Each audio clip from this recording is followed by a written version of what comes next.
6. 2 years after Naruto had revealed his Makuten abilities, Tsunade, Tauntaun, Shizune and Naruto were now staying in a small village in Oni no Kuni, Demon Country. The village was a quiet and small village that was positioned in a small valley with a large forest north of it. A medium-sized river that flowed gently down out of the valley south of it, and with crops and fields west of the village where the farmers grew their food for the village. The place had been a perfect spot for the group, since it was quiet and out of the way of most places, and the village had no real medic. Many of their old and young were suffering for a small disease that affected people with a low immune system, which resulted in them being bedridden and unable to eat properly for several weeks. But thankfully when Tsunade arrived, the problem was resolved in a matter of a few days. As the people in the village were busy doing their daily activities, they suddenly heard loud explosions and could see large dust clouds coming from the other edges of the forest north of the village. Normally, if the villagers saw this, they would have been concerned about it and believed that they were under some kind of attack. But they had grown used to seeing such thing after the first few weeks of the arrival of Tsunade, Tauntaun, Shizune and Naruto.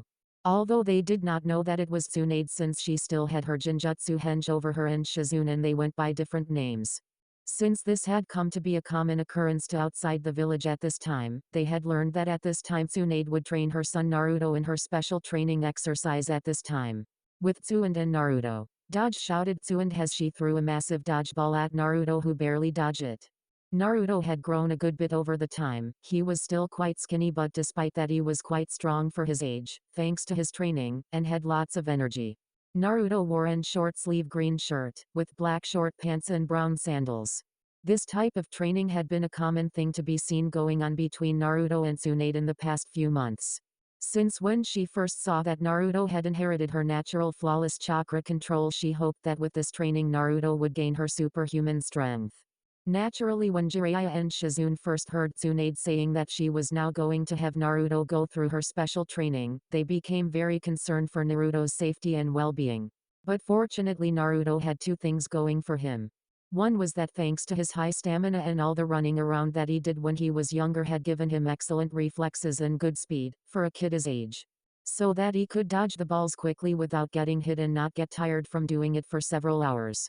The other was the only real side effect that he got from having the Kyuubi inside of him. The Kyuubi had given him a quick healing factor, where Naruto could recover from chakra exhaustion very quickly, and most wounds he would heal within minutes if not a few hours, depending of how serious the wound was. This had helped Naruto greatly, since it allowed him to survive Tsunade's training with little effect, especially when it came to taijutsu training with his mother. Since when Tsunade did taijutsu training with Naruto, she used her full power on Naruto, where he mainly dodge and try and counterattack at the same time, while wearing specially designed gravity weight seals that Jiraiya given him to wear most of the time. Needless to say, Naruto usually returned home with broken bones of a lot of bruises, but regardless of them the training was working. Since Naruto's speed was increasing dramatically and his taijutsu style was improved as well. Tsunade even stated at the way he was going Naruto would soon have a firm grasp of her superhuman strength, even though it would still be a couple of more years before he could ever be able to use it to the same level as she could. For several hours Tsunade threw and threw hundreds of dodgeballs at her son, where the dodgeballs would often explode by the sheer power of the thrown, when it hit the ground or a tree. After a while of this, Naruto was starting to get tired of always dodging and decided to strike back. Soon after, when Tsunade threw another dodgeball and shouted "Dodge," Naruto leapt into the air at the incoming dodgeball and channeled all the chakra he could gather. As the dodgeball was about to hit him, Naruto did mid-air spin kick and hit the dodgeball with all the strength he could mustered with his chakra-enhanced kick. When Naruto kicked the ball, the power he put into the kick was so great that it overpowered Tsunade's throw. After which Naruto's kick blasted the ball right back at Tsunade with twice the velocity that she threw it with. She was so shocked by what Naruto had done that she had barely been able to dodge the ball, which exploded once it hit that spot that Tsunade had been a second ago. After Tsunade had narrowly dodged the ball, she turned to look at her son, who was somehow still standing after putting so much of his remaining chakra into the kick and was breathing heavily from exhaustion. Incredible. Even after constantly dodging all my throws non-stop for most of the morning, he still had enough strength and power to overpower one of my throws at full power. I knew he was slowly getting better at being able to use my strength, but still, I never thought he'd have enough control over it to be able to block it and hit it back at me with twice as much force as what I threw at him. Not to mention he's still able to stand up after putting so much power into that kick, after doing something like he should be dead on his feet and unconscious on the ground. Thought Tsunade in shock but quickly got over it and a large smirk appeared on her face, but then again he is my son after all. Alright Naru-chan, that enough for today, spoke Tsunade, after which she then started to seal away the large bag that held the remaining dodgeballs. But pant ka-chan pant I can sti. Pant still key pant, keep going pant, said Naruto tiredly. That may be true Naru-chan, but remember what I said about pushing yourself too far. Now come over here so I can heal you, said Tsunade, where her son was too tried to argue and went over to her to be healed. After a little while, Naruto was fully healed and was itching to start training some more, but his mother wouldn't allow it. But Ka-chan, why can't I? Since you said the more I train the stronger I get, and I want to get as strong as you, Ero-sanin and the Yondaime, said Naruto. Naruto knew a lot about the Yondaime thanks to all the stories that Jiraiya told him about, although Tsunade didn't really like it, since she was still angry at Minato for turning their son into a Jinchuriki.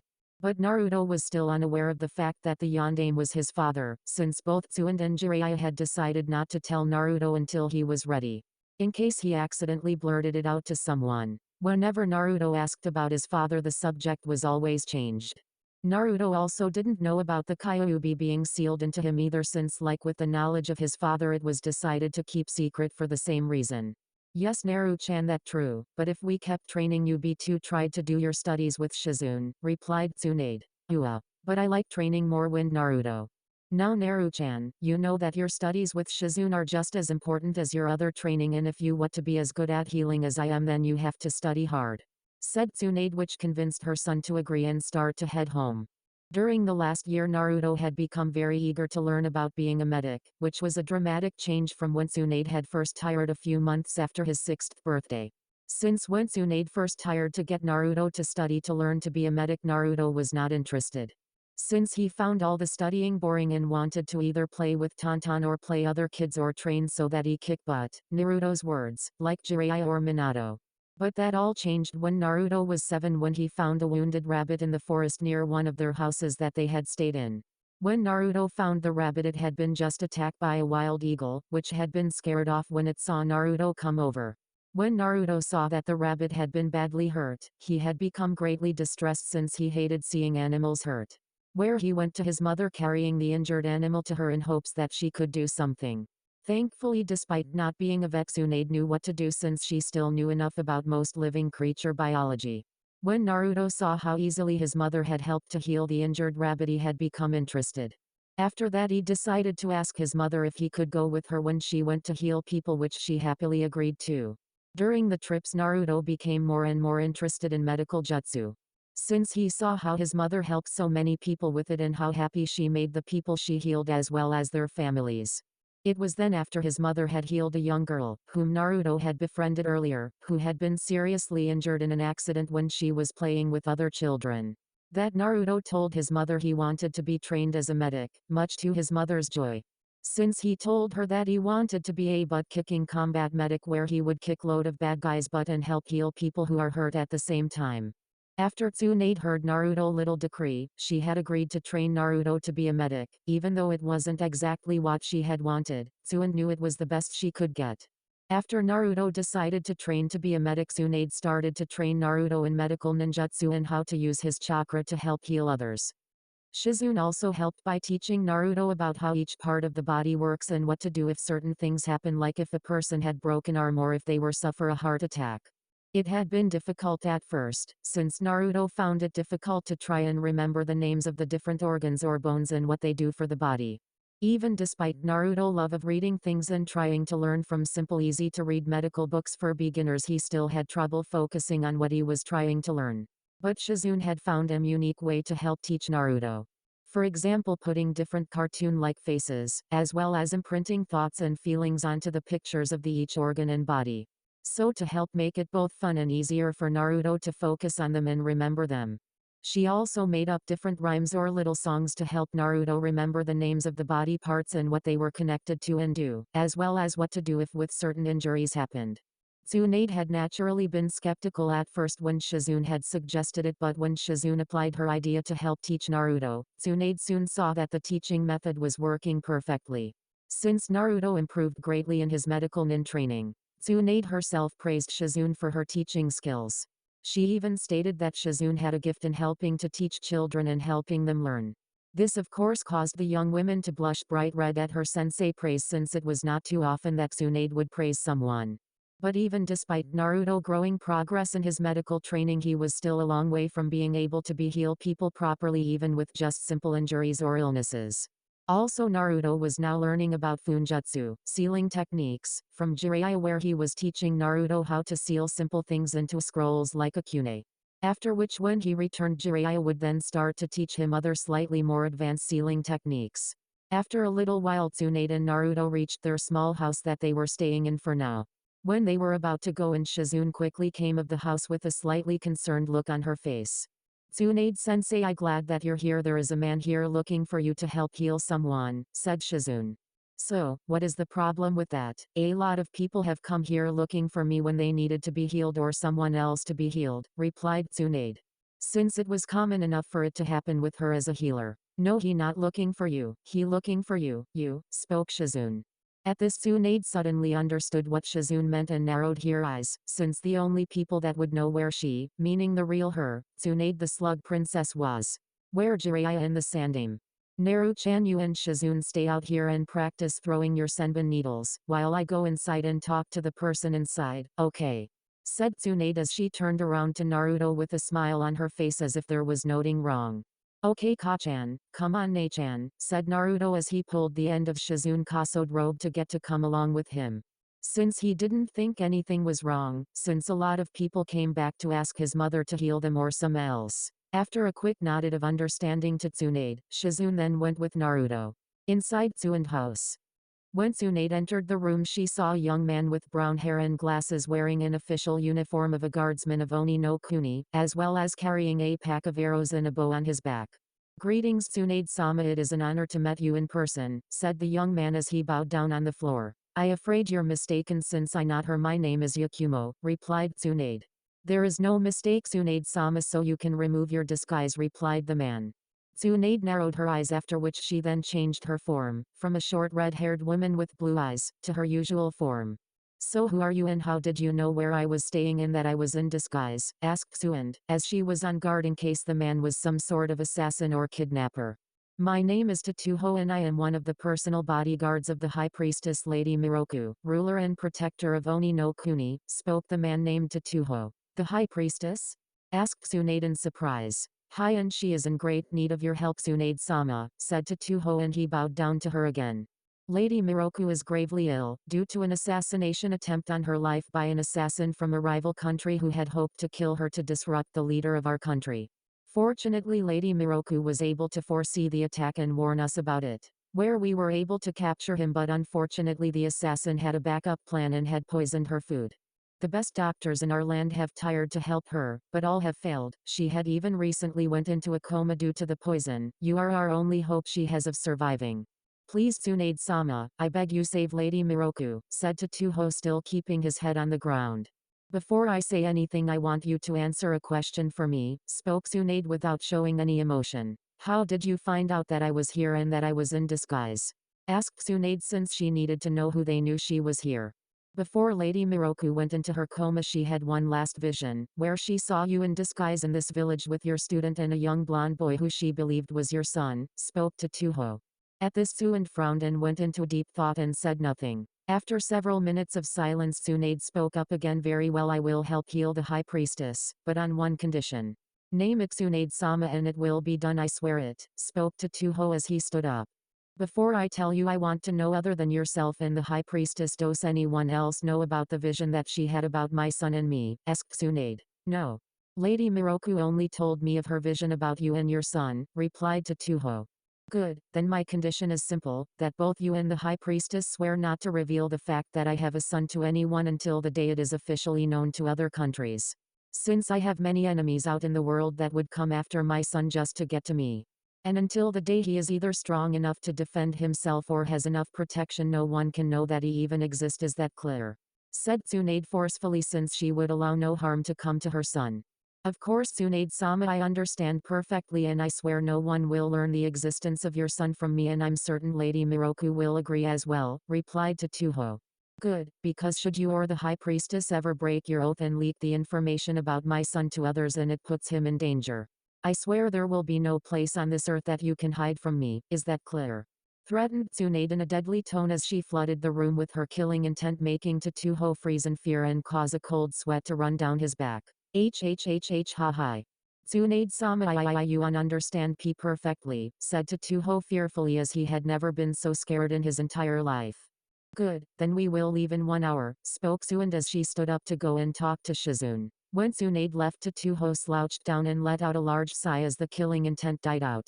Truly, there is nothing more dangerous in this world than a mother protecting its child.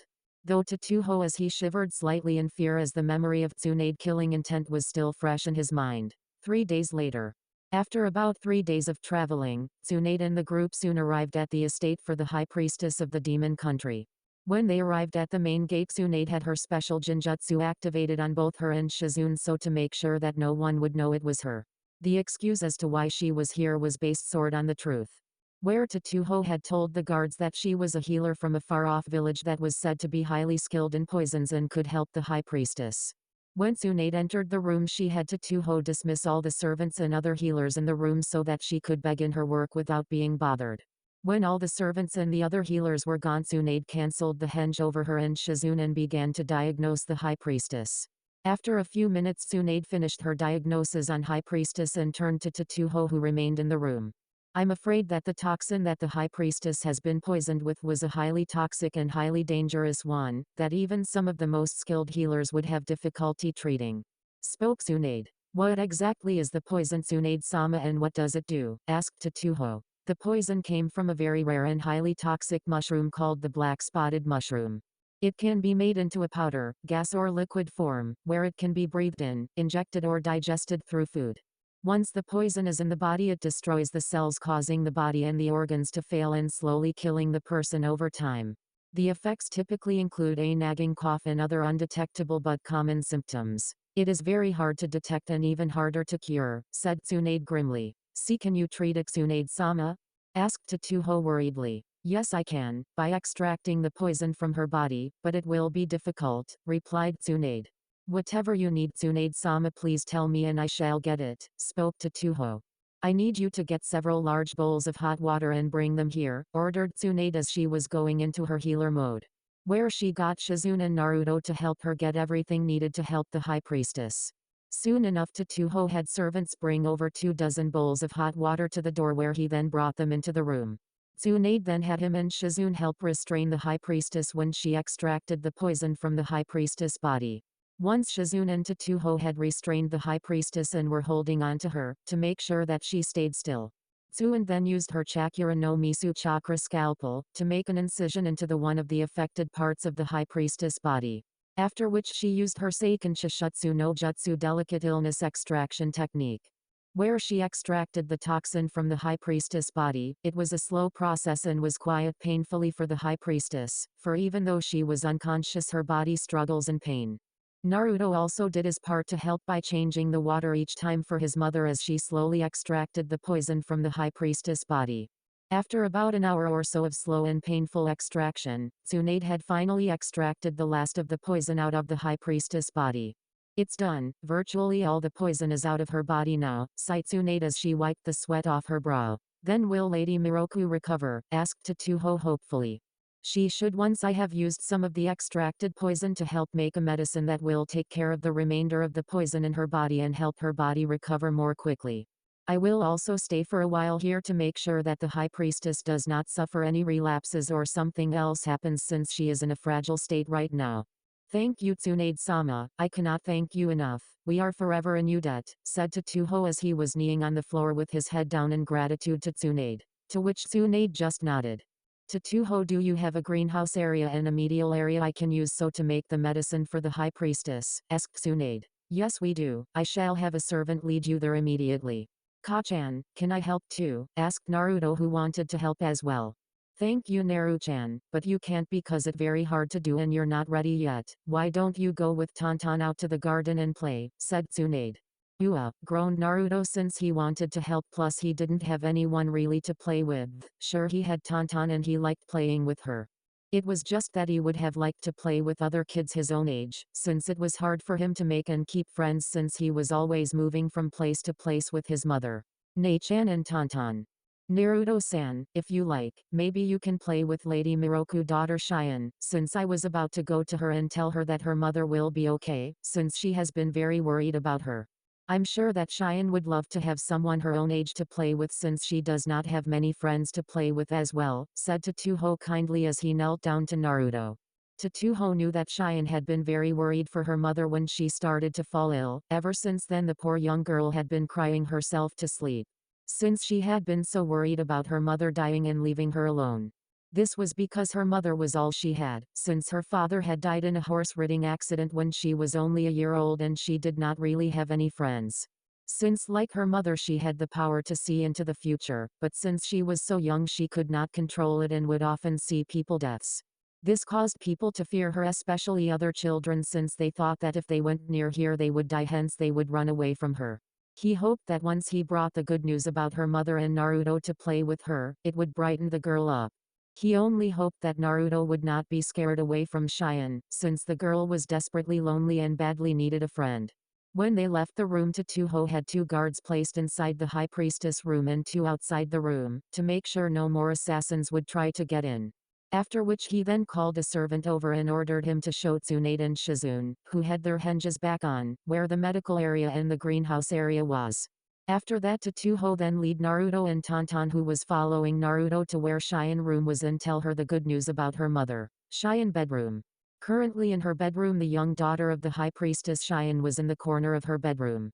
She was sitting down on the floor with her legs held tightly against her chest and her head against her legs. Her eyes were puffy red from crying for most of the time, since she was worried for her mother and was afraid that she would die and leave her all alone. Cheyenne was wearing a long yellow and gold robe-like coat with red baggy pants and a plain white shirt. She also wore her long blonde hair down and had a round glass-like charm that would ring like a tiny bell hung on the left-hand side of her head. As she sat quietly in her little corner she heard a knock on her door. "Go away, I told all of you to just leave me alone," cried Cheyenne, since she did not want to talk to anyone. "Cheyenne-san, it is me Tsuho, I have news about your mother, may I please enter," spoke Tsuho. "Okay-san," said Cheyenne, after which she let Tsuho in. Okay-okay-san said Cheyenne as she tried to say the words she dreaded but found she could not. "No she did not Cheyenne-san," said Tsuho since he knew what the girl was thinking, "she is actually much better now. I was able to make contact with a healer that lived in one of the outer villages and had her come here to heal your mother. Thanks to her she was able to heal your mother and is now working on a medicine that will help her mother get better." Why yo, you mean Okazen isn't going to die?" asked Cheyenne as she dared to hope. Tsuho just nodded to her that it was true, where Cheyenne then ran over to Tsuho and hugged him tightly and started to cry again, but this time with tears of joy. After a few minutes Cheyenne finally stopped crying and looked up at Tsuho and spoke. "See, can I see Okazen?" "I'm afraid not Cheyenne-san, since your mother is still in a coma, but I sure she will awaken up very soon and once she does and has regained some of her strength you can see her, I promise," said Taho, to which Cheyenne just nodded. "Also Cheyenne-san, I have something else to tell you," said Tsuho, which caused the girl to look at him curiously. "The healer I brought has a son named Naruto. He is about your age and like you he doesn't really have that many friends, since he moves around a lot with his mother. Also since his mother is staying here for a while I thought you and him could meet and become friends since he doesn't really have anyone to play with either." At this Cheyenne began to get worried since she was afraid that like the other children she tired to play with he would run away and call her freak like all the others. But won't he just run away like all the others," said Cheyenne. At this a sad look appeared over Tsuho, since he felt for the poor girl, since she was very lonely and just wanted a friend and he hoped that Naruto would be that friend for her. "I do not think he will Cheyenne-san, since he seems to be a very kind young boy and I'm sure he just wants to be your friend, if you let him." After a bit of convincing Tsuho was finally able to get Cheyenne to agree to at least talk to Naruto, as long as Taho was here with her. After which Tsuho then opened the door and brought Naruto in who was accompanied by Tonton. Hi greeted Naruto when he saw Cheyenne who was hiding behind Taho shyly.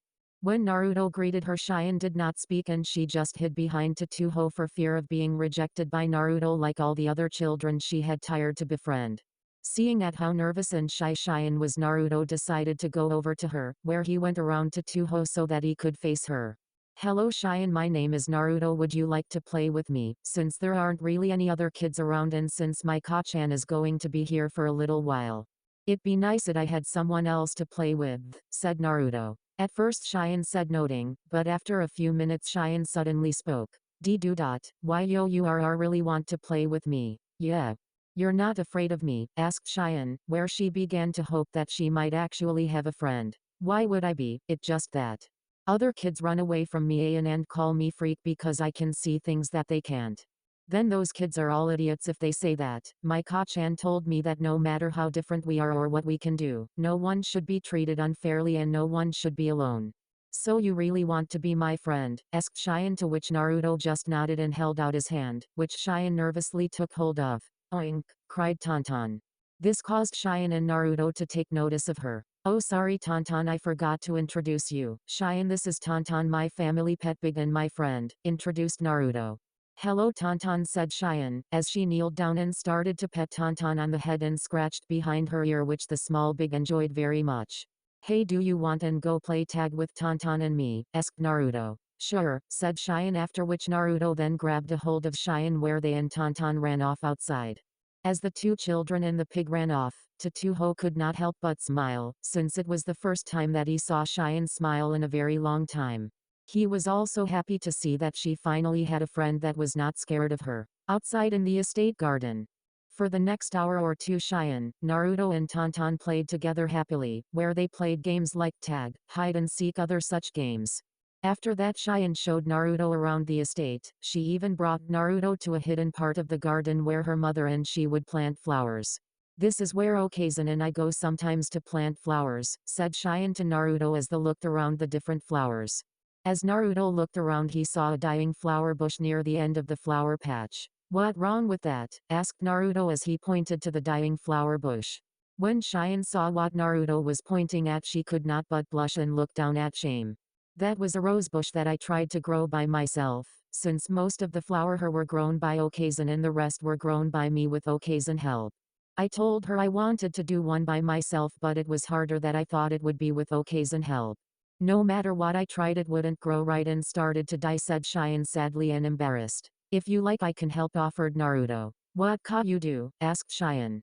Well, there is a special trick that I learned and could do that might help. But you have to promise that you won't tell anyone, not even your Ka-chan or Tsuho-san, okay? Said Naruto. Okay, I promise. Pinky swear, said Naruto holding out his pinky finger. Pinky swear, repeated Cheyenne as she locked her pinky finger with Naruto's. Okay then, said Naruto as he went over to the dying bush where he grabbed hold of the main trunk part of the bush and started to channel chakra into the rose bush. At first Cheyenne was confused as to why Naruto was grabbing a hold of the rose bush. But before she could ask him, she saw the rose bush beginning to grow bigger and bigger. It then started to sprout leaves and then rose flowers, and right before Cheyenne the rose bush became fully bloomed. How did you do that? Asked Cheyenne in awe when Naruto had gotten up and dusted off his pants. It's a special power that I have. It's called Makuten, would release its Akekai Genkei bloodline. It's kind of like your powers. Cheyenne told Naruto about her powers, said Naruto. What exactly can you do with it? Asked Cheyenne.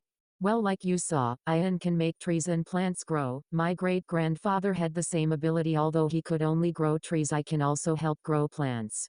My great-grandfather could do loads of cool things with it, where he could make trees or entire forests wherever he wanted. He could even make wooden mansions or houses out of nowhere. He also created my Ka-chan home village Konoha and the massive forest that surrounds it in a single day. Said Naruto with a bit of pride for how powerful his great-grandfather was, while Cheyenne was just in awe. Also, from what Ka-chan told me, he was also able to use his power in the same kind of way your power works, spoke Naruto, which got a confused look. Cheyenne. My great-grandfather was able to use Makuten to help suppress and control demons and seal them away. Can you do that? Asked Cheyenne in surprise, which Naruto answered by shaking his head.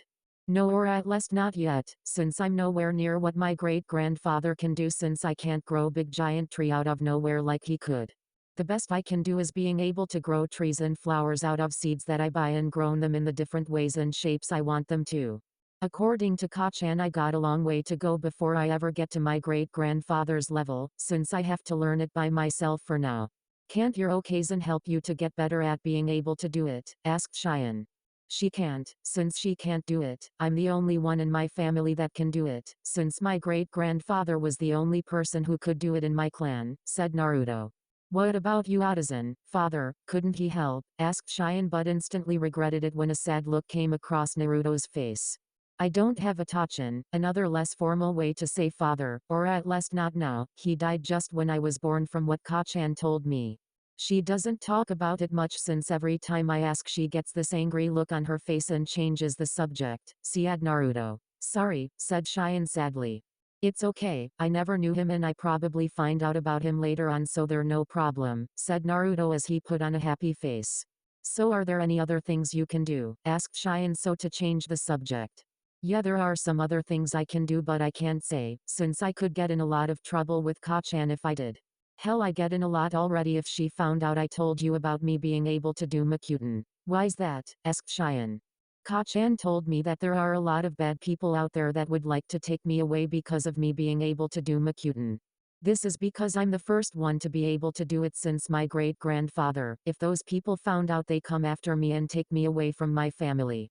They would then make me use my powers to do a lot of bad things for them, since thanks to my great-grandfather power, he was able to become one of the strongest ninjas around, and since I have the same power, those bad people would think I could be just as powerful as he was. Hence they would want me under their control. That is why I have to keep my powers secret from everyone until I'm strong enough. Can you really become as strong as your great-grandfather? Asked Cheyenne. One day maybe, since Kachan and Shizune-chan are training me as well as Ero-sanin, my perverted uncle. The last comment got a confused look from Cheyenne until Naruto explained how Jiraiya would peek on women when in the hot spring. This of course caused Cheyenne to scowl, finding what Jiraiya did disgusting. Besides, it's my dream one to become stronger than my hero the Yondaime Hokage who defeated the Kyuubi by himself. It also my dream to become a great healer like Kachan and become a Konoha ninja like the rest of my family were, as well as become Hokage like my great-grandfather, my great-uncle, and like the Yondaime, spoke Naruto. Well, I think you can do, said Cheyenne, which caused Naruto to smile and blush slightly. After that the two continued to talk with one another about different things for a few hours, although Naruto didn't mention or show any more of his abilities to Cheyenne. Since he didn't want to get into more trouble with his mother in case she found out, he told Cheyenne. This continued until they were called by Tatuho and a few of the other guards to come for dinner. 3 days after Tsunade had extracted the poison from the high priestess' body, the high priestess awoke from her coma. When Cheyenne found out, she immediately went to her mother and cried in her arms. The high priestess was equally happy at seeing her daughter, and was even more so when she learned the Cheyenne and Naruto had become friends. During her recovery period, the high priestess often watched the two children play, since it made her happy to see her daughter be a normal child and playing with another child. During the following 2 weeks since Naruto and his family arrived at the estate, both he and Cheyenne spent every day playing with one another along with Tonton. Often enough Cheyenne would even watch Naruto train with his mother. When she first saw Tsunade type of training, she was afraid that she might hurt Naruto. But Shizune assured her that he would be okay, which he was despite the bruises he would have, which would go away after a few minutes thanks to his quick healing, after training. It was at this time that Naruto was running to the main gate of the estate to meet Cheyenne and 5 of her guards. Both he and Cheyenne had asked both their mothers if it'd be okay for them to go to the small park outside the nearby village, so that they could go and play on the swing and slides, as well as the other things there, since there were none of them in the estate. Both the high priestess and Tsunade had agreed, as long as they had some guards with them and were always in sight of them. When Naruto reached the gate, he saw Cheyenne, her mother, who came to say goodbye to Cheyenne since she could not go with them as she was still recovering, along with the 5 guards, were waiting for him. When Cheyenne greeted Naruto, she saw that he had a necklace around his neck with a large green crystal on it. When she got a better look at it, she recognized it as the same necklace he had seen his mother wear around her neck. Naruto-kun, is that your Okazan necklace? Asked Cheyenne. Hi, I found it in our bathroom where Kachan must have left it. I tried to find her to give it to her since it's really valuable. But I couldn't find her, so I keeping it around my neck so I won't lose it, answered Naruto. That very kind of you, Naruto. Now you and Cheyenne have a nice time playing in the park and don't stray too far from the guards so that they can see you. Okay, said Miroku. We will, Okazen, replied Cheyenne as she and Naruto walk out the gate with the guards. At the park. When the group arrived at the park, the two young children ran off to play on the different play equipment like the slide, seesaw, jungle gym, merry-go-round, sandbox, spring rider, swing set and chin-up bars. As the children played together, the five guards watched them carefully and kept an eye out for any trouble. Unfortunately, trouble had already found them. Hidden in the tree line beside the park. Unknown to the children and the guards, three Tsunade ninjas, rain ninjas, hid in the tree line watching them and waiting for the chance to strike. So how long do we wait, Maku? Asked one of the nins. We wait till the moment is right, Ken, answered the ninja called Maku to the other ninja. Maku was middle-aged man and was medium built with jet black hair, gray eyes and a round face and wore a standard Chunin out for a nin. He wore a yellow shirt with a gray-blue flak jacket over it, and black pants with a weapons pouch strapped to them. The ninja named Ken was a young man in his mid-20s. He had long brown hair that he had tied up into a ponytail. He also had blue eyes and had a tin face.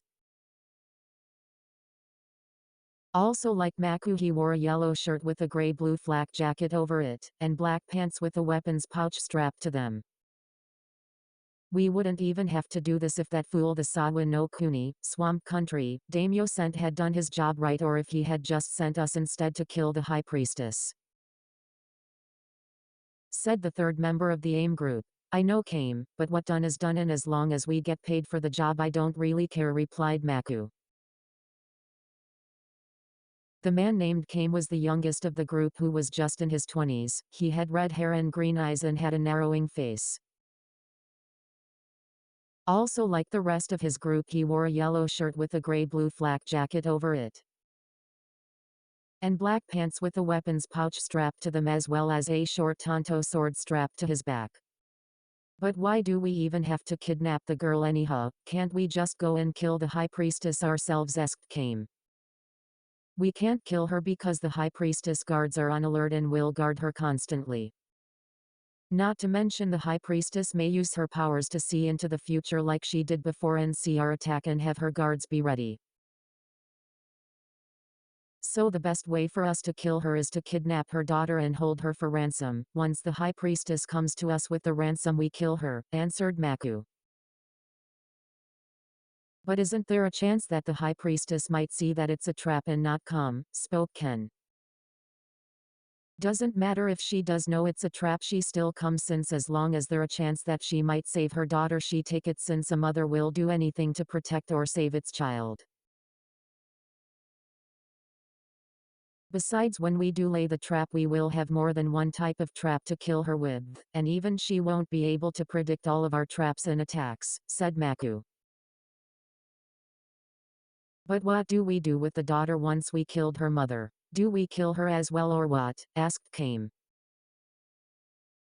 We take her back to Sawa Daimyo, since he told me if we can take the girl alive then he pays us double our fee. Since when the girl reaches the right age he will marry her, this would then allow him to gain control of Oni no Kuni legally. Not to mention a wife that can see into the future would be very useful to him, and any children he would have with her would most likely have her power, making her more valuable to him, spoke Maku. Both Kame and Ken nodded in understanding, but could not help but be slightly disgusted with the fact that they be handing over a 7-year-old girl to the Sawa Daimyo. Since the Sawa Daimyo was a 50-year-old man who was overweight and bald, and the fact that he was planning to make the young girl his wife made them all the more sick. But they quickly shook off their disgust, since they were paid to do a mission, and as long as they got paid it was no concern to them what happened to the girl. All right, you two, our man has just signaled us. Get ready to move in and kill the guards on my command, order Maku, which the other men responded by nodding their heads in understanding. During that time, one of the guards named Haru was happily watching Cheyenne and Naruto play with one another on the swing. Like many of the guards in the High Priestess estate, he saw how sad and lonely Cheyenne was, but with Naruto she was happily playing and acting like a regular young girl. Haru was a young man in his early 20s, he was about medium height and built. He had spike silver hair with a round face and purple eyes, and unlike the rest of the guards he carried a large broadsword on his back. Haru also did not wear the traditional outfit of a guardsman of Oni no Kuni. Haru wore a black shirt and pants and wore crimson armored shin guards and arm guards as well as a crimson breastplate and black cape. The reason as to why Haru was so different from the guards was because unlike the others he was not a normal guard, he was a samurai and the High Priestess champion.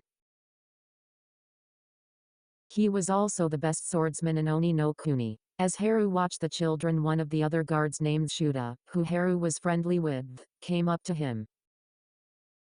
Shuta was a medium-built man who was slightly taller than Haru. He was in his early 30s and had spiky red hair with brown eyes and muscular face.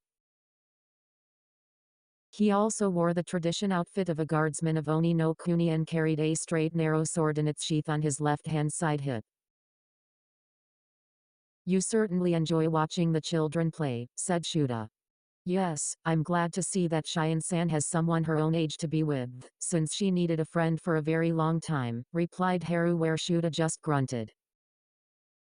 The two of them continued to watch the children play until suddenly the three Amnins appeared out for the tree line and quickly killed the other three guardsmen. "Ninjas!" cried Haru as he quickly began to draw his sword out so to face the enemy shinobis. As he did, he spoke to Shuta without taking his eyes off the Amnins. "Shuta, get Cheyenne-san and Naruto-san and head back to the estate where they be safe. I try and hold the shinobis off until Yoah." Said Haru, but cried out in pain before he could finish as he felt his back being slashed by a sword. As he fell down, Haru turned his head slightly to see who had slashed and saw that it was his friend Shuta that had done it, who was smiling cruelly as he slashed Haru from behind. Shuta. But why?" asked Haru as he lay on the ground bleeding badly. "Simple, to get rich. Why else? The daimyo of Sawa no Kuni his will pay me a small fortune to help kill the High Priestess. And once I help bring him the High Priestess, spoiled bratty pay be double what I get for helping to kill the High Priestess." "You traitor," growled Haru as he wanted nothing more than to slice the man in two with his sword. "Huh. Like I care what you think of me, you be long dead by that time," sneered Shuta as he was about finish Haru off, but before he could, the Amnin named came up to him. "The brats are gone." "What?" roared Shuta. "They must have ran off into the forest as we were killing the other guards. We can't find them anywhere." "You idiots, can't you do anything right? They're just kids. How hard can it be? We have to find them quickly before the High Priestess finds out that something wrong. And send out the whole guard after us," shouted Shuta as he started to head into the forest. "What about him?" asked Kame, pointing at Haru who was still lying on the ground bleeding from his wound. "Leave him with that wound, he will be dead in a few minutes from the blood loss," answered Shuta as he continued into the forest. Unfortunately, Shuta had underestimated Haru, since when he and the Amnins had gone off into the forest after Naruto and Cheyenne, Haru lifted himself up, through sheer willpower, and started to walk back to the High Priestess estate as quickly as he could and get help. As he did, he prayed that the children could keep themselves hidden from Shuta and the Amnins until help came. 20 minutes later at the High Priestess estate. Currently sitting on the porch of her private room, the High Priestess Miroku was sitting down on a chair and relaxing a little with Tetsuho, who was also standing next to her. The High Priestess was taking it easy, since even though she was out of the woods in terms of the poison, her body was still weak and needed to recover. As the High Priestess was relaxing, she suddenly two female heard voices loudly as if arguing, and before she could have Tetsuho investigate what was happening. Tsunade and Shizune, in the true form, since the High Priestess knew who she was and agreed to Tsunade condition, along with Tonton, burst into her room, where Tsunade started to look around while Shizune tried to calm her Senai down. I know I had it, Shizune, I just don't remember where I put it, said Tsunade angrily as she tore the room apart as she looked around. After seeing this, the high priestess spoke up to try to help solve whatever problem there was with Tsunade before she destroyed her room. Is there a problem, Tsunade-sama? Perhaps I can help? Asked Miroku politely, since she did owe the women her life after all. As Tsunade continued to look around, Shizune decided to speak up. Forgive our intrusion, High Priestess, it is just that my sensei has lost a very valuable heirloom belonging to her grandfather and cannot remember where she put it. Would the item you are looking for perhaps be a necklace with a green crystal on it? Asked the High Priestess. You saw it? Asked Tsunade in surprise as she stopped looking around the room. Yes, I did. I saw your son Naruto had it around his neck when he met Cheyenne and the guards when they were going to the park outside the estate. He had told me that the necklace was valuable and belonged to your grandfather. He had also told me that he found it in your bathroom and had looked for you to give it back, but couldn't find you, so he decided to wear it around his neck to keep it safe. When Tsunade heard this, the deep dark feeling she had been having in the pit in her stomach, ever since she realized she lost her necklace, grew. Tsunade prayed that nothing would happen to her son, but unfortunately her accursed bad luck followed true as always as a panic guard came rushing into the room. Lady Miroku. We have an emergency, cried the guard. What happened? My lady, we just found Harudano at the main gate and he was badly wounded. He told us before he passed out from his wounds that one of the guards named Shuda attacked him right when he and the other guards were attacked by enemy shinobis. He also told us that all the other guards were killed by the enemy shinobis and also said that Shuda and the shinobis were hired by the daimyo of Sawa to kill you and kidnap your daughter. Also he told us that the shinobis and Shuda went after your daughter and her young friend who had ran away into the forest when they were attacked. The moment the guard had finished speaking, Tsunade raced right past the man, who saw nothing but a yellow blur, with Shizune and Tonton hot on her heels, to Tuho. I want you to gather as many men as you can and have them meet me at the gate in 5 minutes, ordered the high priestess. But my lady, you have not yet fully recovered from the poison, spoke to Tuho. I do not care, this is my daughter's life and I will not lose her, rounded the high priestess angrily. Of course, my lady, said Tuho as he and the other guard ran out the room to gather as many guards as they could. Please be safe, Cheyenne, though Miroku as she left the room to meet guards at the main gate. At the same time as the high priestess was given orders out to her guards, Tsunade was racing out the gate with Shizune and Tonton to where Naruto and Cheyenne were last. Please be alright, Naru-chan, please be alright, though Tsunade worriedly while also thinking, if any of those bastards have touched so much as a hair my baby boy, they will wish they had never been born. Hold on, Naruto and Cheyenne, we're coming, just hold on, though Shizune as she did her best to keep up with her sensei. Naruto and Cheyenne.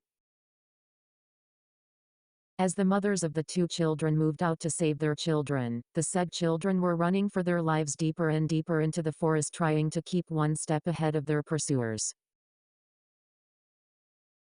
Pant. Did we lose them, Naruto-kun? Asked Cheyenne as they hid behind a tree so that Cheyenne could catch her breath. I don't think so, since the guys that are after us are ninjas, so I don't think we can lose them that easily, replied Naruto. But why are they us? What do they want? Asked Cheyenne. I don't think they're after us, I think they are after you, answered Naruto. But why? Think about it, Cheyenne-chan, your Ka-chan is the ruler of this country, you're practically a princess. That means they want to kidnap you and hold you for ransom, or someone hired them to kill you for some reason. Then what do we do? We have to keep running and find some place to hide until our Ka-chans realize that something has happened. But that still could be hours since we weren't due back till later on, replied Cheyenne worriedly. I know, but we have no choice, said Naruto angrily, since he knew he stood no chance against the ninjas, since they were all older and more experienced than he was. Not only that, but he also had to protect Cheyenne as well, which made it all the harder if he had to fight. I don't see them anywhere, cried one of the ninjas nearby. Well, keep looking, they have to be nearby, cried the leader of the ninja group. Come on Cheyenne, we got to keep moving or they find us, said Naruto as he pulled along.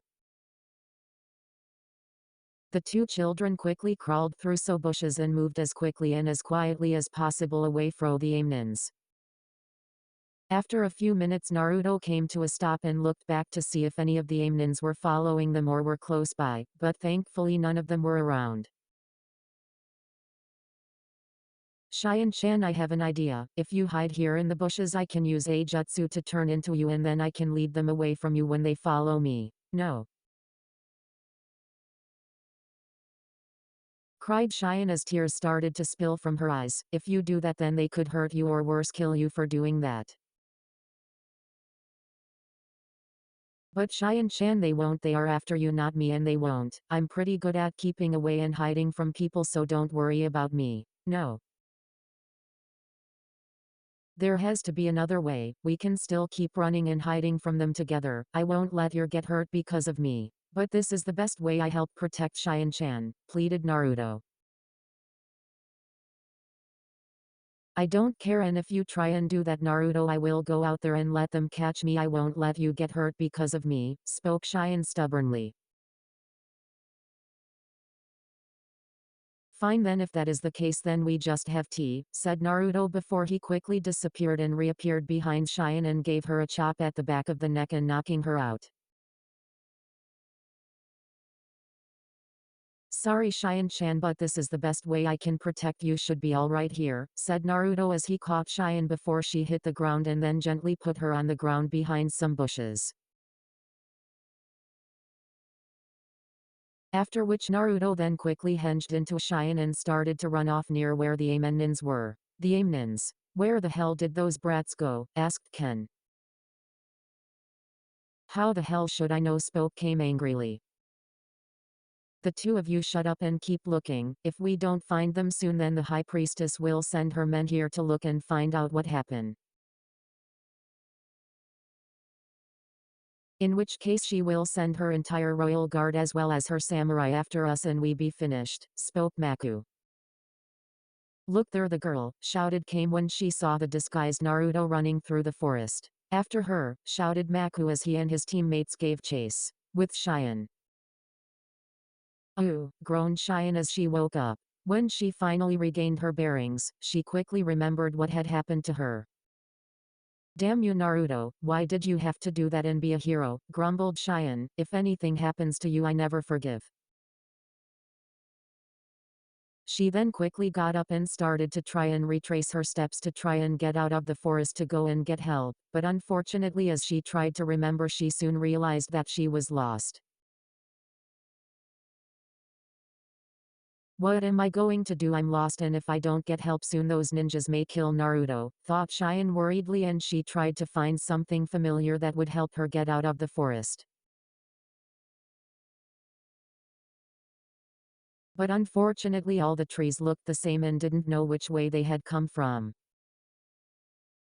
As Cheyenne was trying to gain her bearings in the forest, she did not notice the figure coming behind her until it was too late. With Naruto and the ninjas. As the disguised Naruto ran through the forest, he turned his head slightly to see if the ninjas were following him. When he turned, he saw two of them, and before he could wonder on the whereabouts of the third, he suddenly found himself being grabbed by the third ninja Kame. Got you, you little brat, smirked Kame, which ended quickly when he found himself holding a log with exploding notes on it, and before he could throw it away it exploded right in his face. Fortunately for Kame, the explosive notes that Naruto had used were low-grade ones, so the explosion did not kill him. But it did give him a few burns on his face and parts of his body that hurt like hell. Kairimi no Jutsu body replacement technique, thought the other two aim shinobis in surprise. How the hell did that brat do that? She shouldn't have any shinobi training, spoke Ken hotly. Well, seemingly she does, replied Maku angrily. Damn that fool Shuda, he never told us that the girl had shinobi training, this makes things all the harder.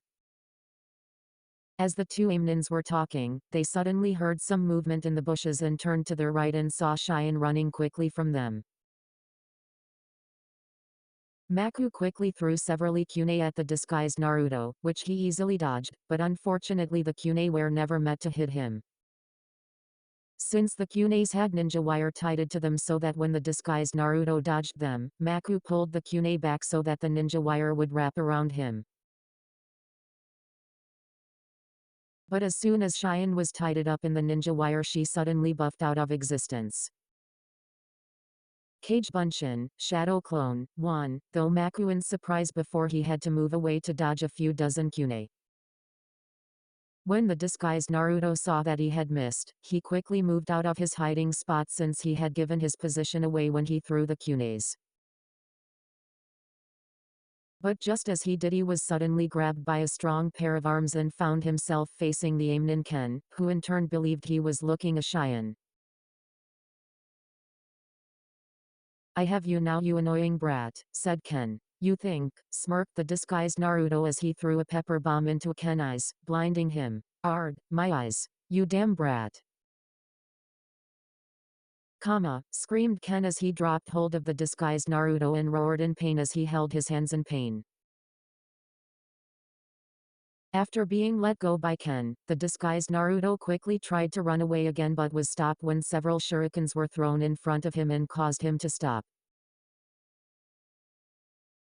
After which Maku appeared in front of Naruto. Alright kid, that far enough, you caused us enough trouble as it is, so why don't do a smart thing and come quietly with us and you won't be hurt, said Maku. Let's not, smirked the disguised Naruto and throw a smoke bomb in front of himself, which covered both him and Maku and the area around them. After a few seconds the disguised Naruto quickly ran out of the smoke-filled area and ran as quickly as he could. But as he ran he quickly found his legs being kicked away from underneath him and causing him to fall forward. But luckily Naruto was able to keep his wit about him, and as he fell forward he threw his body forward which caused him to flip forward and land on his feet. But as soon as he regained his footing Naruto found a kyune blade against his throat with Maku standing behind him and holding the kyune in a reverse grip. Nice try kid, but I'm a seasoned chunin from a megacure and a little kid like you doesn't stand a chance against someone like me.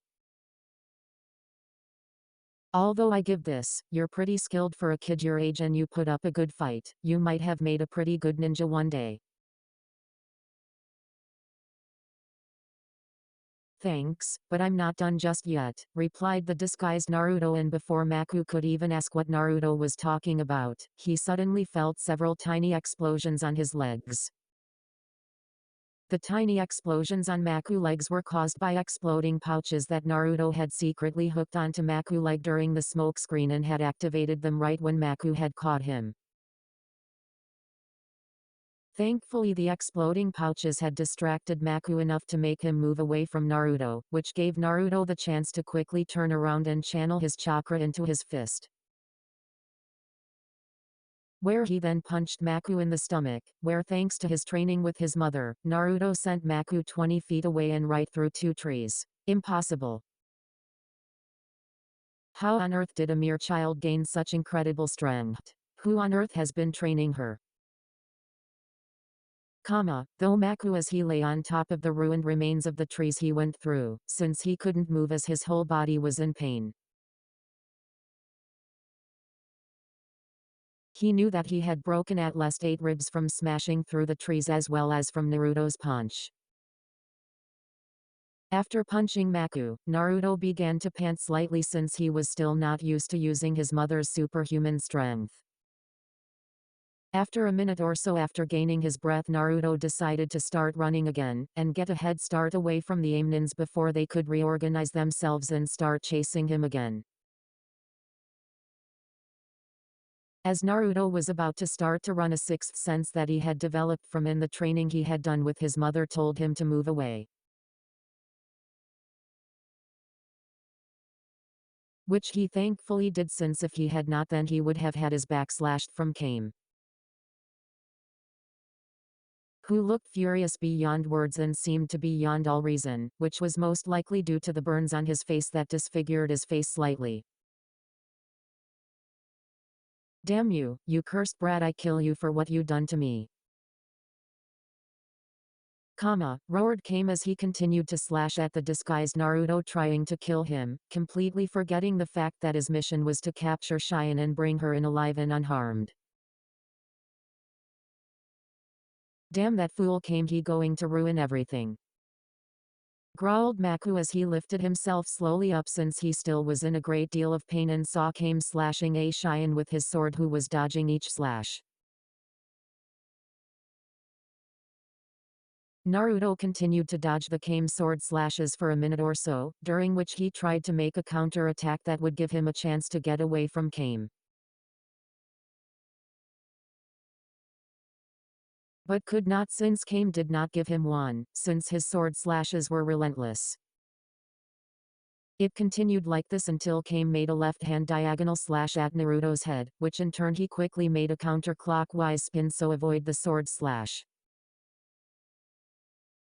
This then gave him the opening he needed to strike back at Kame, since as he spun back around, Naruto was able to come upon Kame unprotected left side and hit him with a supercharged spin kick. But just as Naruto hit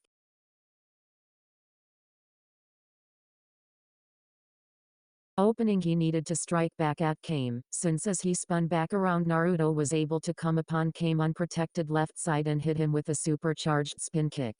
But just as Naruto hit Kame with his supercharged spin kick, Kame turned into a wooden log which shattered once it made contact with Naruto's kick. As soon as Kame turned into a wooden log, Naruto quickly realized that Kame had used a Kairimi no Jutsu and had replaced himself with a wooden log. But before Naruto could do anything, he was blindsided by a kick to the head from Kame, which caused Naruto to slam into a nearby tree. Luckily, despite being hit, Naruto was still able to hold his henge, so he still looked like Cheyenne, but even still he was still slightly disoriented from being hit and then slamming against a tree. When he regained his bearings, he looked around quickly for Kame, and quickly saw him standing right in front of him with his short sword above his head ready to cut Naruto's head in two. "Prepare to die, you little bitch," snarled Kame angrily as he was about to swing his sword downward on the disguised Naruto. As Kame swung his sword down, Naruto could not help but try and put his hand up in front of himself to try and stop the blade, even though he knew they couldn't, and closed his eye tight as he saw the blade coming while shouting out "No!"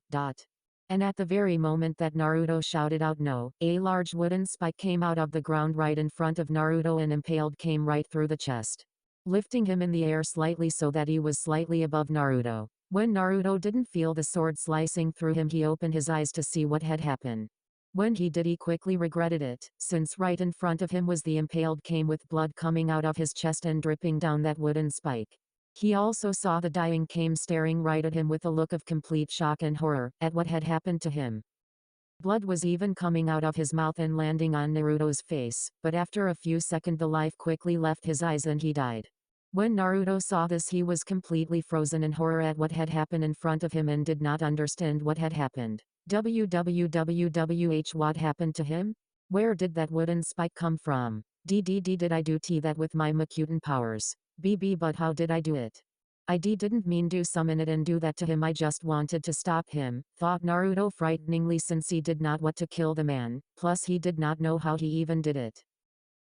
Naruto was not the only person that was completely stunned what he had just done. Both Ken and Maku were equally stunned. Impossible, a mere child killed Kame.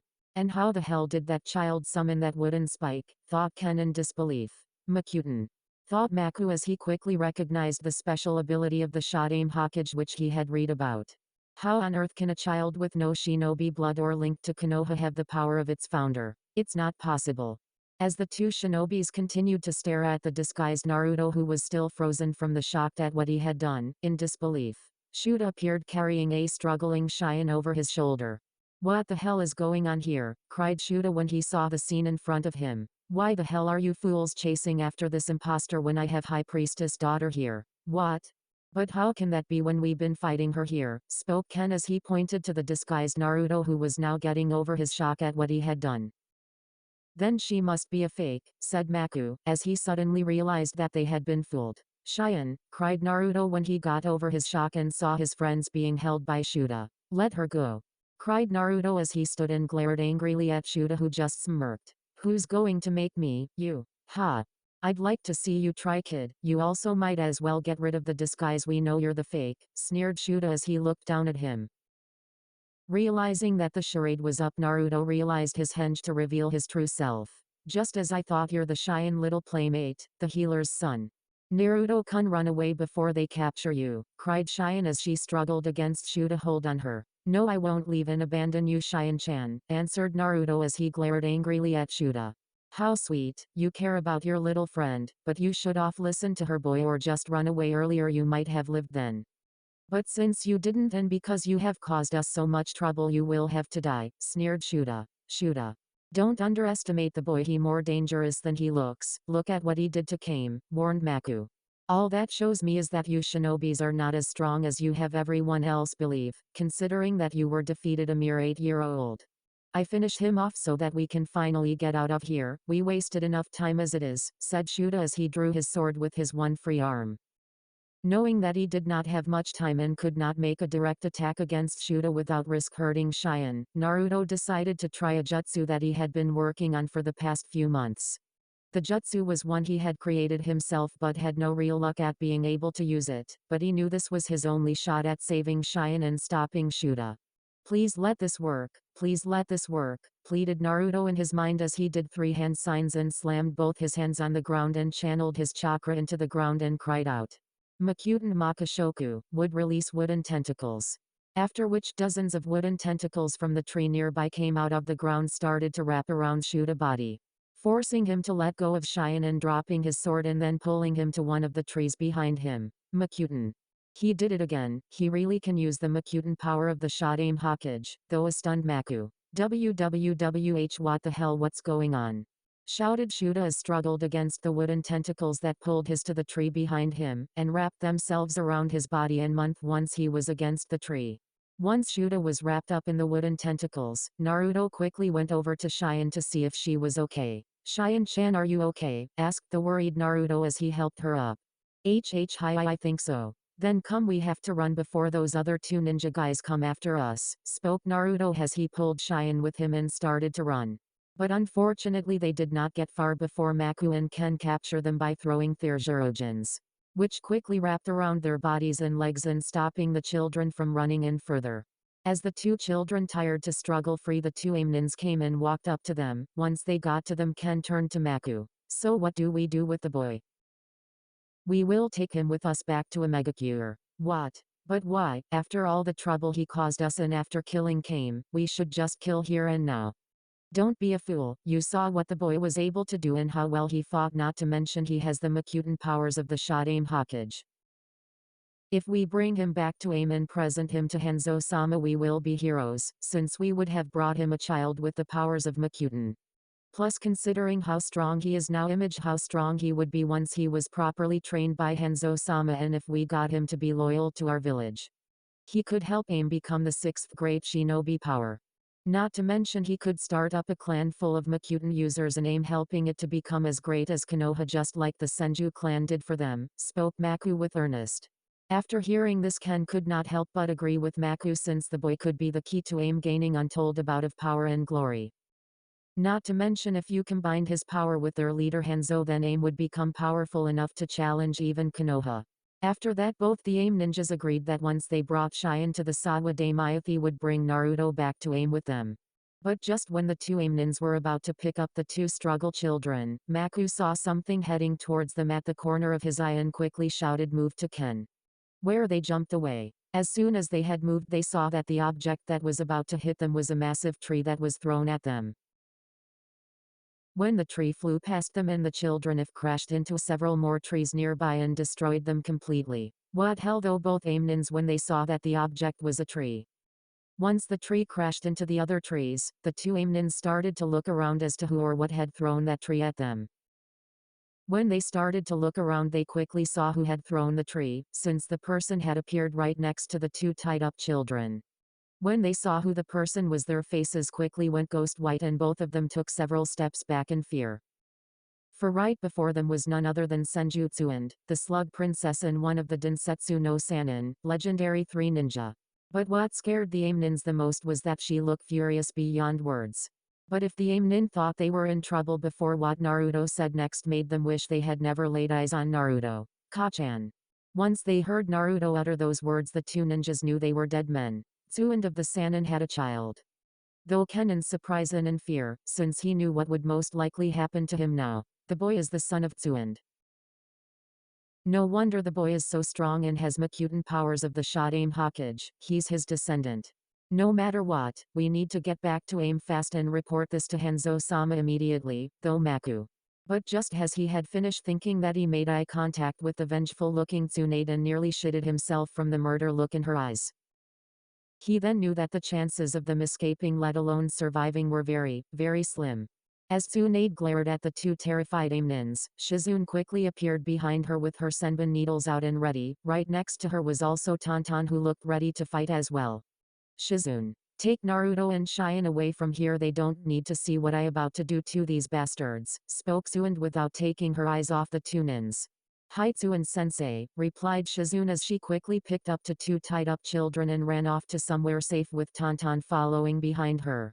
As Shizune ran off carrying the children to safety, Tsunade then focused her full attention of the two Amnins. You bastards made two mistakes today. The first was that you bastards took the job that the daimyo of Sawa no Kuni hired for, and the second was you threatened and attacked my son. Spoke Tsunade as he roared the last part and released a massive amount of killing intent that practically made the Amnins shit themselves. After which Tsunade then leaped forward into the air and quickly came falling down to the ground, doing a falling axe kick while crying out Sudankaiku, painful sky leg. After which she landed right between the two Amnins and created a gigantic crater. Both Ken and Maku barely jump out of the way of the massive attack, but had several large cuts from the debris of the attack. Her strength is monstrous. How can she even be human? It's no wonder she and her former comrades were able to survive battling against Hanzo-sama with power like that, though Ken and both awe in fear of the sight of Tsunade's superhuman strength. Shit, we have to get out of here now and fast. We don't stand a chance against one of the Sanin, especially one that is a mother, thought Maku as he knew that a mother protecting its offspring was dangerous enough. But the fact that Tsunade was both a mother and a cage-level shinobi made her 10 times more dangerous than she usually was, and the worst type of person anyone would want to face against. Ken. We have to get away from here now, we're no match for her, shouted Maku to his comrade, who nodded and was about to run. But before he could, Tsunade appeared right of him and delivered a massive uppercut, breaking his jaw and sending him flying into the air. After which, before Ken could even registered what had happened to him, Tsunade appeared again over him in midair and delivered another massive falling axe kick, hurtling him down to the ground and creating a massive crater and killing him, as well as breaking every bone in his body at the same time. Once Maku saw what happened to Ken, he tried to run but was stopped by some senbon needles hitting him in the back of both his legs and causing him to fall forward to the ground. When he turned around to pull the needles out, he was just able to see Tsunade falling towards him from the air with her fist smashing down into him.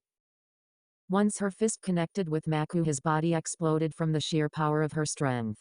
Where Tsunade was then left in the middle of yet another massive crater, but this time covered in the blood of one of the Amnins. After dealing with the two remaining Amnins, Tsunade turned and looked over to the impaled Kame. Once she saw that he was impaled with a wooden spear, she quickly realized what must have happened. After which a new surge of rage came over her and she began to wish that she could bring the Amnins back to life just so that she could kill them again. But this time slower and more painful for what they forced her innocent son to do. After she had disposed of the Amnins' bodies and stripped them of anything useful, Tsunade then turned again to the struggling Shuta, who was trying, but failing, to get out of the wooden binds. As he struggled, he saw the blood-covered Tsunade heading towards him. As she slowly walked over to him, he could feel a potent killer intent coming from her, as well as see a dark menacing aura surrounding her. This made her seem like she was some goddess of death. which was made more believable to Shuta due to the fact that she was covered in blood and he had seen her butcher Ken and Maku with frightening ease. As she came up to him, a pungent stench could be smelled coming from him in a large wet spot seen between his legs. Once Tsunade reached Shuta, she grabbed him by the neck and forcefully pulled him out of the wooden binds and held him up with a vice-like grip around his neck. You should consider yourself very, very lucky that I'm not going to kill you, since if I was I would do it very slowly for trying to harm my son and Cheyenne. But since I need you right now, I'm going to let you live for now, since I want you to tell me what the daimyo of Sawa wanted you to do, and if you have better no lie to me.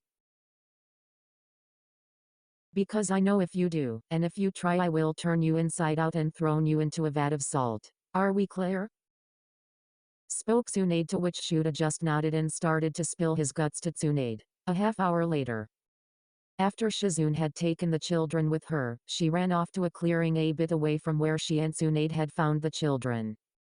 She then untied them and after hugging Naruto tightly for still being safe, she began to check the children over for any injuries, which thankfully were minor with small cuts and bruises. When Shizune had finishing looking over the two children, she asked Naruto to tell them what happened. But when she asked Naruto, he refused to speak or even look at her, as if he was ashamed of doing something.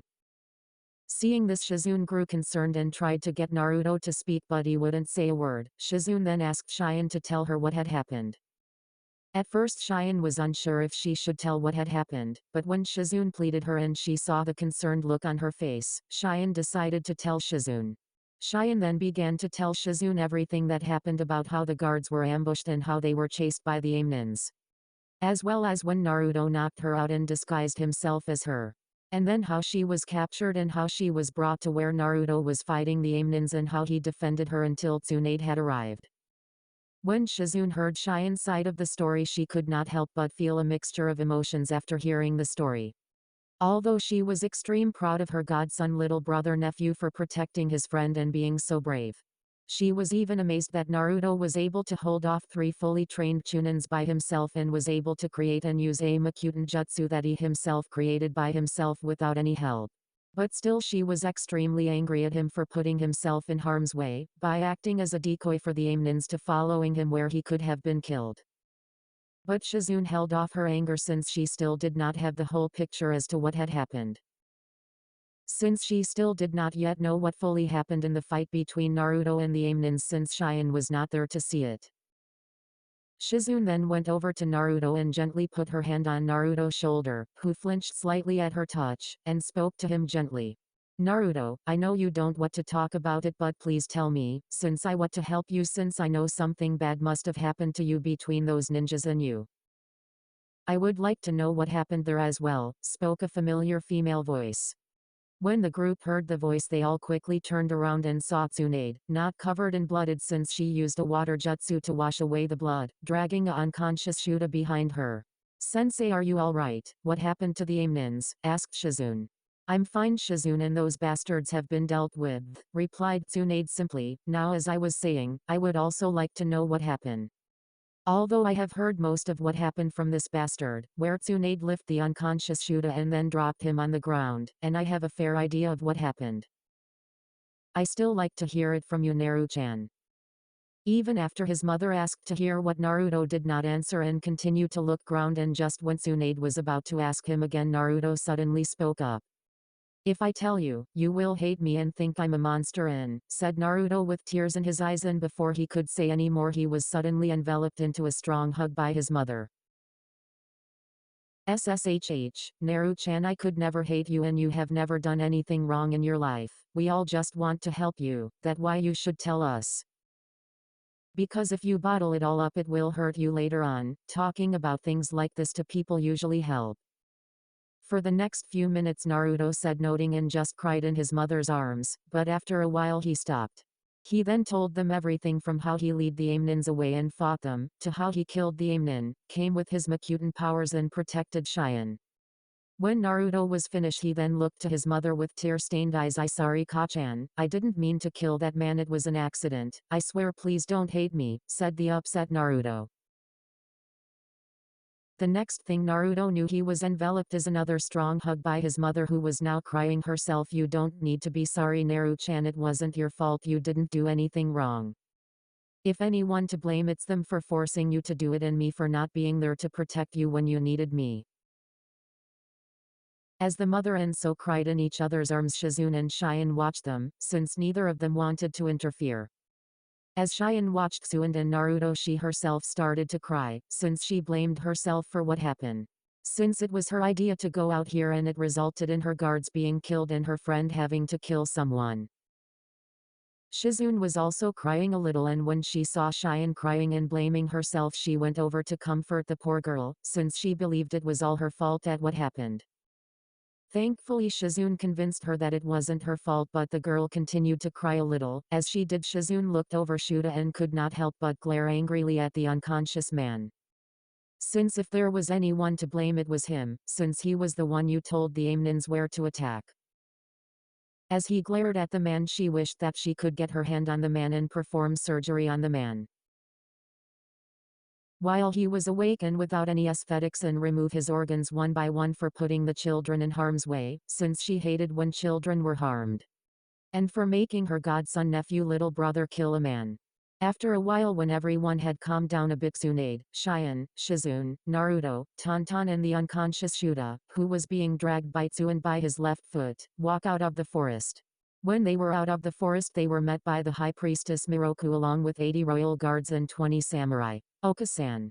Cried Cheyenne when she saw her mother with the royal guards and samurai. Cheyenne! Cried Miroku when she saw her daughter and quickly ran over to her and hugged her tightly. Thank the heavens that you safe, said Miroku, after which she then turned to Tsunade, who was under her special Genjutsu Henge again along with Shizune. Thank you, Hana-san, too. Not only did you save my life, but also the life of my daughter. I'm forever in your debt. Do not thank me, High Priestess, thank my son Naruto. He was the one that protected her until I had arrived, and had he not, it would be certain that she would be in the hands of those shinobis and on her way to Sawa no Kuni now, replied Tsunade. What exactly did the daimyo of Sawa no Kuni want with my daughter? Asked the High Priestess slightly angrily, since she wanted answers. He wanted to take over your country and absorb it into his own, since with you dead your country would be without a leader and be easy to take over. When the first attempt had failed, he had the Amnins and this Shuta bastard to kidnap your daughter and hold her from ransom. They have you go to a certain place with minimum guards and kill you. After that they would bring Cheyenne to the Sawa daimyo, and when she reached marrying age he would marry her. So that when he took over your country it would be a legal takeover, since Cheyenne is your daughter and rightful ruler of Oni no Kuni. Not to mention he want your bloodline power to see into the future, finished Tsunade, since she found the whole plan disgusting, and when she first heard it she punched Shuta lights out. He will pay this, spoke the high priests furiously, as want to make the man pay for what he done. Here. This will be very useful in handling him, said Tsuan as she tossed a rolled up scroll to the Miroku. What is it? Asked the Miroku as she caught the scroll. It's a letter from the daimyo of Sawa to this bastard, said Tsunade, pointing to Shuta again, stating for him to help with the kidnapping of your daughter Cheyenne and the assassination on you. The idiot had it on him when I searched him. This will prove what the daimyo of Sawa no Kuni tried to do, and if you release the news what happened here and this letter proving the Sawa daimyo underhanded tactics, which will put him in a bad spot with the other nations. Especially with Konoha, since you are our ally, and I don't think he will want to mess with both Oni no Kuni, its allied nations, and Konoha all at once, so it will have to sue for peace on your terms. Thank you, Hana-san, I owe you much, said Miroku to Tsunade, after which she then kneeled due to Naruto to face him. And I owe you even more, Naruto-san, thank you for protecting Cheyenne.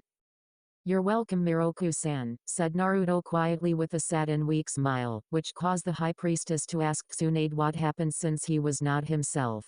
When she asked, Tsunade told her that Naruto had accidentally killed one of the ninjas when he fought them. At this the high priestess gasped and unshed tear threatened to fall, as her heart went out to the poor boy, since no child should have to do what he had to do. This just made anger at the daimyo of Sawa grow, and swore she make the man pay heavily for what he had done. I'm truly sorry for what you had to do, Naruto, and I will not forget my debt to you. Thank you, spoke the high priestess. As she knelt down and hugged Naruto in gratitude for what he'd done for her and her daughter. After she got up, she had her guards take Shuta from Tsunade and place him in the dungeon under heavy guard when they reached the estate. And be kept there until he was fully interrogated and was tried for treason. After the guards took Shuta away, the group started to head back together to the estate. Later on, a month after the event with the attempted kidnapping of Cheyenne, things started to settle down. News of the failed kidnapping attempt on Cheyenne spread, although information on Naruto and Tsunade involvement was kept secret per Tsunade request.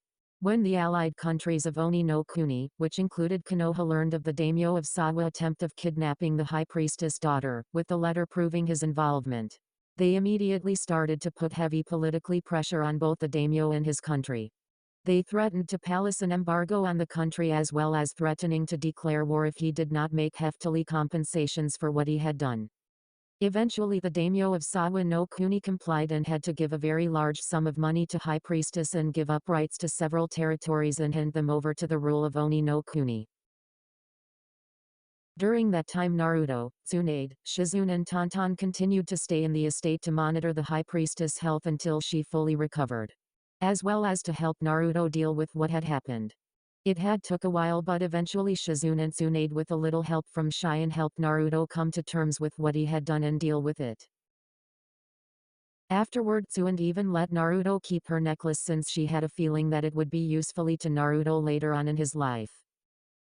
Once Naruto had come to terms with it, Tsunade decided that it was time for them to start moving again.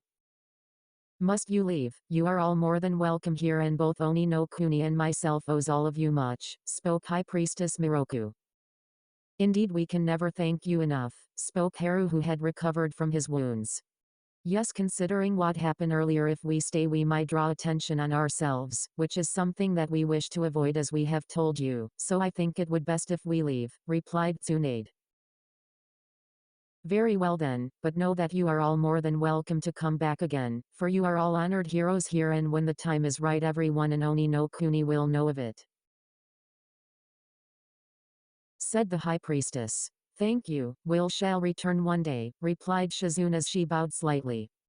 We look forward to that day, since we can then honor both you Tsunade-sama and you Naruto-sama properly for saving both Cheyenne-san and Lady Miroku, spoke to Tuho as he bowed respectfully to them.